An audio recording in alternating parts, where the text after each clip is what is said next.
But coming out of Christmas, the thing that we just really can't just blow through is the hope of the first coming of Jesus. And David did such a great job a couple days ago talking about when Jesus came, the miracles of when Jesus came. And this is the season where we remember that Jesus came to earth as a fragile child through a miraculous virgin birth, that he grew up sinless and perfect, that he taught us beautiful and powerful truths. Then he died on the cross as an atonement for every sin that you and I have or will ever commit. Then he rose from the grave, conquered sin and spiritual death, and as if that were not enough, he sent the Holy Spirit, his helper, to come and dwell inside you and I. What an amazing miracle that is. And Dainu, that would have been enough, but he went even further, and he sent us a new family, a new group of people to be a part of called the church, the greatest movement in history. This family, the bride of Christ. We are a part of a new family. The Bible said we are conveyed from the kingdom of darkness into the kingdom of light. And all of that is an amazing story in Christmas. All of that is the thing that we need to be rejoicing about when it comes to the story of Christmas. But what I want to talk about today is that it doesn't end there. There is a gift yet to be opened. There is a present yet to be opened. And that is that Jesus is coming back. He left, but he's going to be coming back, and he's going to be restoring everything that is broken. The Bible says we're going to be in a new heaven and a new earth, and he's going to wipe away every tear from our eye. It's going to be the end of death and sorrow. He's going to conquer sin, and he's going to do it forever. And that is the gift that we have yet to receive. And that is the hope that we need to be anchoring ourselves to this day after Christmas. But I think for a lot of us, we're used to this sort of anticipation of things. We know, maybe you're hearing me say that Jesus is coming back, and you're like, okay, I get that. That's pretty exciting. But a lot of us, when we're looking at our life here on earth, we are really used to being let down by things. We build up anticipation, and we're really excited for something to come, and then it comes and it goes, and it was like, I don't know, My daughter Aden, she loves Christmas. She just loves everything about Christmas. And the day after Halloween, she always comes to me. She's like, Daddy, can we start putting up gifts? Can we start putting up all the decorations and all that stuff? I'm like, oh, Aden, you gotta wait. You gotta give me a couple of weeks, And she always convinces my wife to start decorating the inside of the house before we decorate the outside of the house. But as soon as we get around Thanksgiving, it's like we have got to start decorating. And my daughter, she just loves everything about it. She loves buying gifts for people. She loves the anticipation of that. She loves Christmas music. She loves making Christmas cookies. She loves everything about Christmas. And her and I were talking last week, and we were just talking a little bit about Christmas. And she said, Daddy, you want to know what my least favorite day in the Christmas season is? I said, what, Aden? She said, Christmas Day. Christmas Day is my least favorite day in the Christmas season.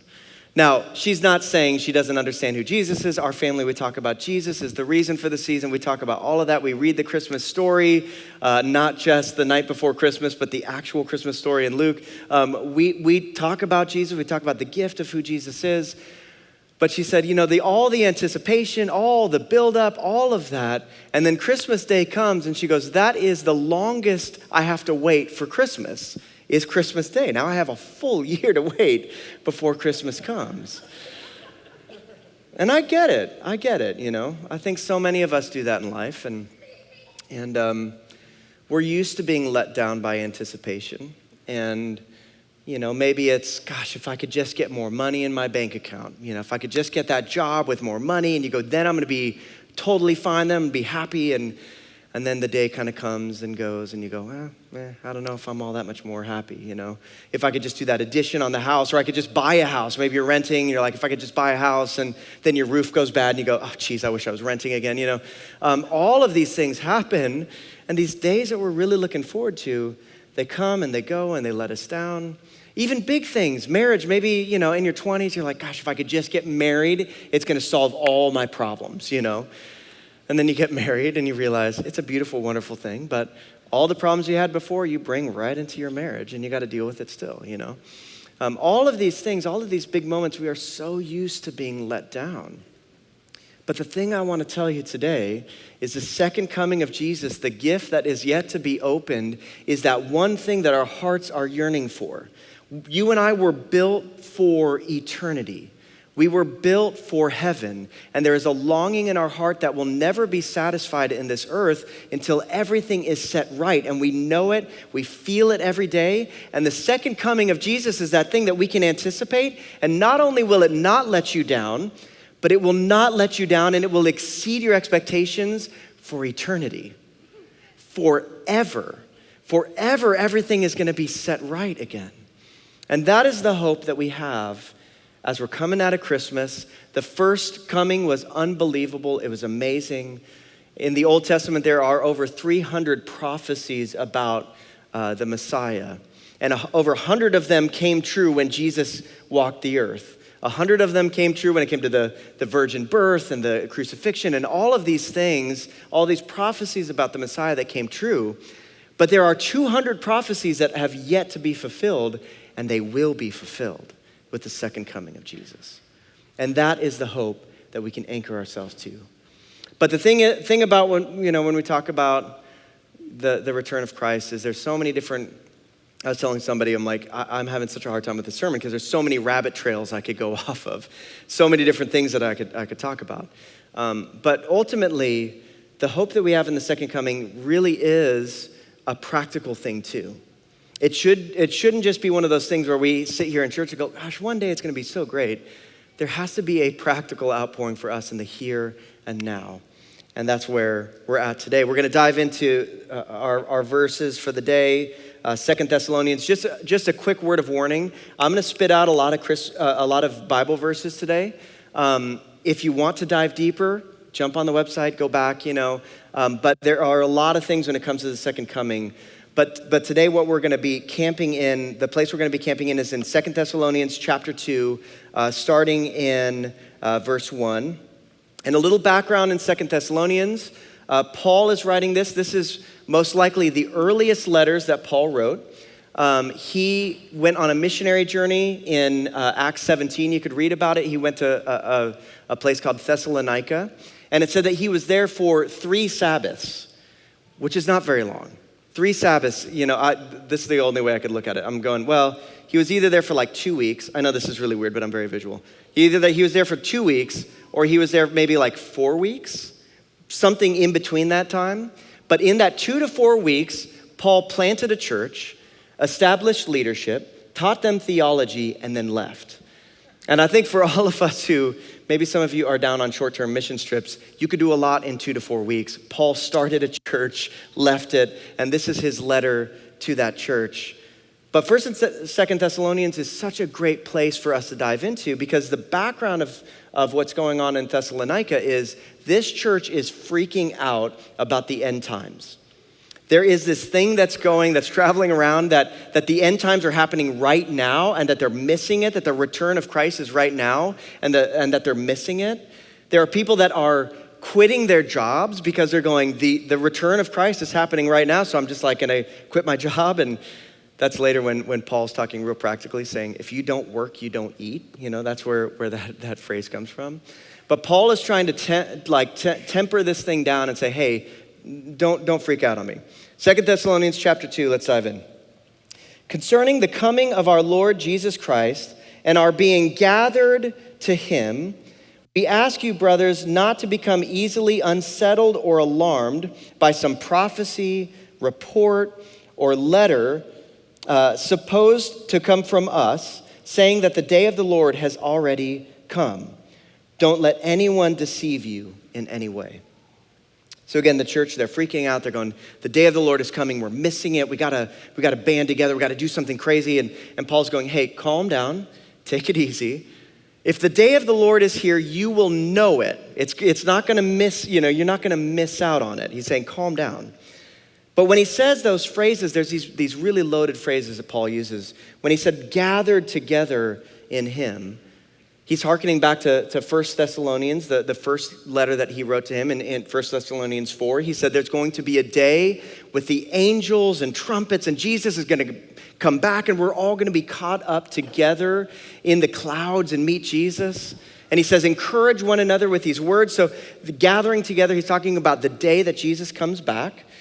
And he says, do not be alarmed by a prophecy or report or a letter or a chain email or an Instagram post. Do not be alarmed when you get that, knowing that the day of the Lord is going to be coming, but do not let anyone deceive you in any way. That word alarmed is this word in the Greek called throriste. And it's this word that means deeply disturbed. Like not just I'm kind of bothered, but I'm deeply disturbed. In the ESV, it says shaken of mind. He said, don't be shaken of mind. Don't lose your senses. Don't be caught up in emotional fervor. Set your mind on something other than all the fear that is in front of you. And that phrase, that word is only used one other time, and it's used in Matthew 24. Let's turn there. This is the other chunk of scripture I want us to read. Matthew 24. In this chapter, this is called the Olivet Discourse. This is Jesus. He's on the Mountain of Olives, and in the beginning, the disciples are going, when are you going to be coming back? Like, when is this day going to be going? They didn't even think coming back. That was the thing. They were thinking Jesus was going to do something that would set everything right when he came this first time. And they're going, when is this day? How are we going to know that it's there? And starting in verse 4, Matthew 24, Jesus answered, watch out that no one deceives you, for many will come in my name, claiming I am the Christ, and will deceive many. You will hear of wars and rumors of wars, but see to it that you are not alarmed. Throriste. Such things must happen, but the end is still to come. Jesus lays out all of these things. He goes, there's going to be famines, there's going to be wars, rumors of wars, nation will rise against nation. And he's saying, but do not be alarmed. Do not be shaken of mind. Do not be caught up in emotional fervor, because these things have to happen. So do not be caught up in all of that.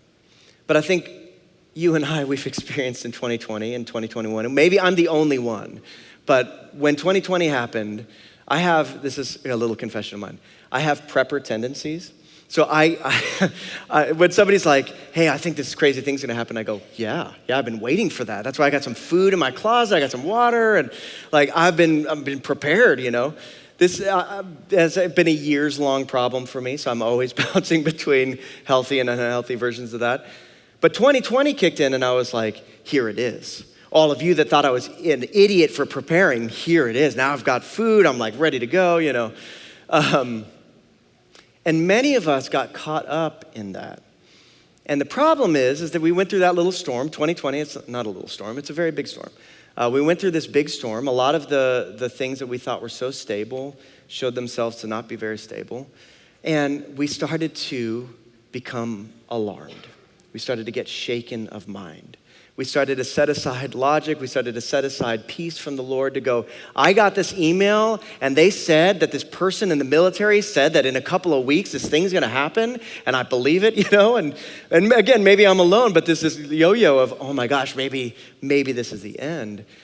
And this is why I love 1 and 2 Thessalonians. Paul is going, do not freak out on me. The end of this age is gonna be so clear. You just have to rest. But that emotional fervor, that thing kicks in, and we start making decisions that are not very wise, and we start to panic. I remember a couple of years ago, my daughter May, she is, in the parental vernacular, she is what I would call a runner. And if you're a parent, you know exactly what I'm talking about. Like if you have multiple kids, you have that one kid that will just disappear on you. And you go, where did they go? May would do that to us all the time. And she would just she would wander off with her friends, and I would watch her. And I'm going, eventually she's gonna look back and she's gonna get scared. Never. She would just keep walking. And I'm like, she's gonna walk to Tucson if I don't stop her. And so many times it's like, where's May? Where did May go? And I remember a couple years ago, we were doing an evening service, and it's probably one of our fasting services or something. And I was out here, and I started to notice I didn't know where May was.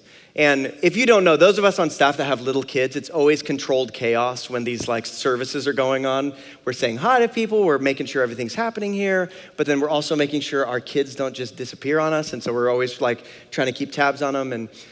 And I was running around, I was like, okay, we got Toby, we got Aden, and I'm like, where's May? Where's May? And I'm looking around, And I tell myself, Ryan, don't freak out. Just calm down. If you could just find her group of friends, she's there. So now I'm looking for like 4 or 5 different kids, and all of a sudden I see her group of friends, and I go, oh great. I run over there, no May. And I go, okay, don't freak out. I run over to Blake, I'm like, have you seen May? And she said, nope, I haven't seen May. And so we were running around, and all of a sudden panic kicks in. And I start telling strangers, have you seen my daughter? And they're like, we don't know what she looks like. And I'm like, she's a little girl, she's like this high, And I'm just panicking. All my logic is out the door. I'm just freaking out. And finally, we find May. She thought we were over in the gym, which means it probably was our fasting night. She probably thought we were still over there.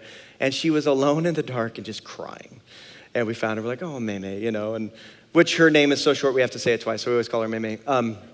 But we panicked. We lost our cool, We really did. And I think there's so many times in our life where we get into that. And right now the temptation is with everything that's changing, like Jesus is saying, hey, don't be shaken of mind. But he's not saying because everything's gonna get better. He's not going, oh, because the world's gonna get a lot more peaceful and everything's gonna get great. No, Jesus is going, guys, things are gonna get worse, but don't lose heart. Don't lose heart. Don't be alarmed. Don't be shaken out of your mind. And I know this is Christmas, and you're like, Ryan, this is a real downer, But this is the task for those of us in the kingdom. We are not called to anchor our hope into the stability of the world. We're not called to anchor our hope in the hope of pop culture or Instagram or anything. All of that stuff will let us down. And Jesus is going, it's supposed to let you down. At some point, the stability that we think we need on earth to be happy, when God pulls that, what we're left is with our relationship with him. And we cannot be alarmed. At the same time, in Matthew 24, later on in the Olivet Discourse, he has the parable of the 10 virgins, which is a parable about being prepared.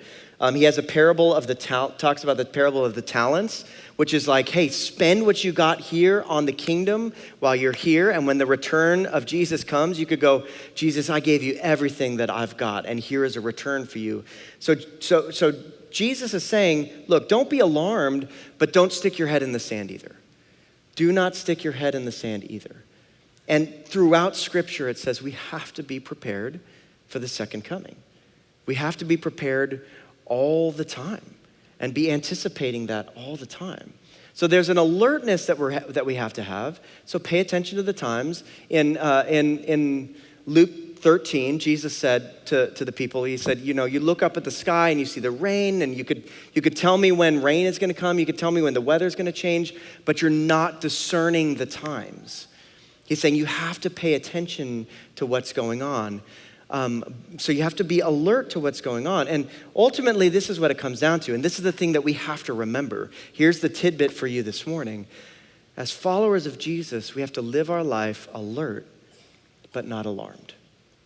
We have to be alert, but not alarmed. So when we see things that are going on, Jesus in Matthew 24 gives us all sorts of things. He said there's going to be lawlessness that breaks out. Paul says the same thing. There's going to be lawlessness in 2 Thessalonians chapter 2, this lawlessness that Jesus says leads to people's love growing cold. There's these signs that we're to pay attention to and look at. And we're not to set a date. I would just say this as a complete side note. If you were here when Jeff Goki was preaching, he told this story about 88 reasons why Jesus was going to come back in 1988. And this book that they were reading as a church in the 1980s. And they were whipping themselves up going, Jesus is coming back, it's 1988. They counted down, 3, 2, 1. Nothing. And then the next year, that same author wrote a book called 89 Reasons Why Jesus is Coming Back in 1989. That is the emotional fervor that God is not calling us to. Jesus said in Luke 12, only the Father knows the time that Jesus is going to come back. So there's this mystery. We have to have a humility and a mystery when we're looking at the second coming of Jesus. But we're called to live alert, not alarmed. So how do we do this? Really, I see three different things for us today, and then we'll move on with our day. But first things first, in 2 Thessalonians, fast forward a little bit in chapter 2 to verse 10. And in there, he's talking about the man of lawlessness, who we call the Antichrist, the spirit of lawlessness. He talks about all these things to look out for. And he said that they perished, the people that had fallen away and had started following the Antichrist, they perished because they refused to love the truth and so be saved. For this reason, God sends a powerful delusion so that they will believe the lie, and so that all will be condemned who have not believed the truth, but have delighted in wickedness. In another translation, it says that they have pleasure in unrighteousness. We are called, in the beginning, he says, to love the truth. They didn't love the truth, so they were easily deceived. We have to love the truth in our life in this next season. We have to build a love for the truth and not deception in this season. And he said that they found pleasure in unrighteousness. That word pleasure is the same word that when Jesus was being baptized, the Father said, "This is my Son in whom I am well pleased." It's just taking this very godly, beautiful pleasure and placing it on something we should not. And the only way that we can stay away from that is to know the truth. And how do we know the truth? This, right? This. We have to love the Word of God. We have to have a love for the Word of God, a deep dive into the Word of God, a commitment to learning more and more. Things like theology and diving into what God says in the Bible is not just for pastors, it's for all of us. And if we're gonna be protected in this next season, we have to love the truth. We have to love the truth and hunger for it. But that's not enough. That's not enough. We have to love the truth, absolutely. We have to dive into it.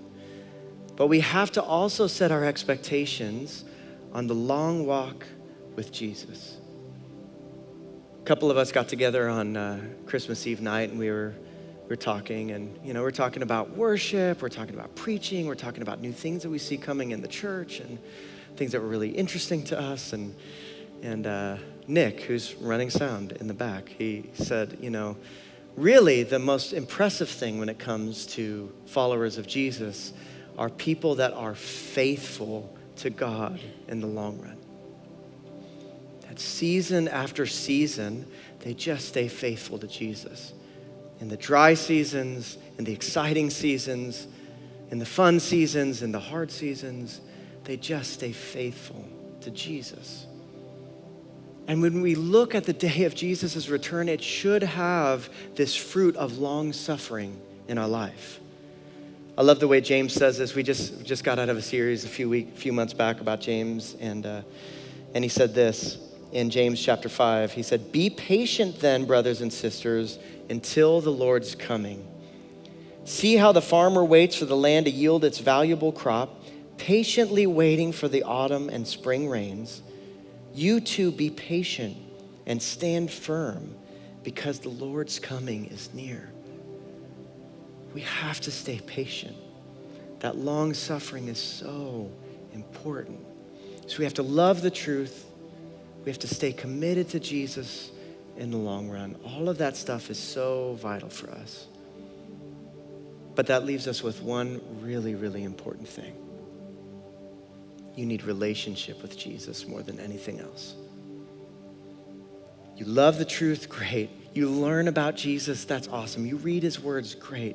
But we've been given the Holy Spirit. We've been given this miracle that we can talk to God and hear back from him. In marriage, if you're like, hey, my marriage strategy is this, I'm gonna learn everything I can about my wife.